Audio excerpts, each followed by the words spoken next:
The United States has changed its position regarding restrictions on the usage of American weapons to hit targets on Russian territory. According to Antony Blinken, Washington's opinion depended on the situation on the battlefield, and President Joe Biden has approved the usage of American weaponry for the limited purpose to defend Kharkiv region. We haven't encouraged or enabled strikes outside of Ukraine, but Ukraine, as I've said before, has to make its own decisions about the best way to effectively defend itself.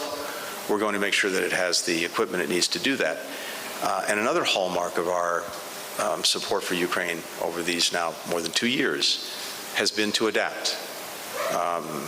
As the conditions have changed, as the battlefield has changed, as what Russia does has changed in terms of how it's pursuing its aggression, escalation, we've adapted and adjusted to, and I'm confident we'll continue to do that.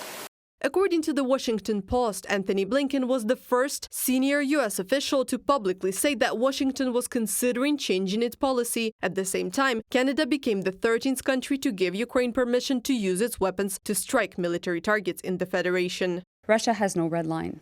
And so that is why we need to make sure that when it comes Ukraine's defense, that we're there to help them, and that we show that notwithstanding what is happening, that we're by their side. And there's, in Canada, no condition on end-user shipment of arms to Ukraine, and that is why we will continue to work with Ukrainian armed forces. In May 2024, United Kingdom announced that it would allow Ukrainian armed forces to strike the territory of the aggressor country with British weapons. London's position was supported by the Baltic countries, Finland, Sweden, Czech Republic, the Netherlands, Denmark, and Norway. Now the USA, Poland, Germany, and France have also joined the list.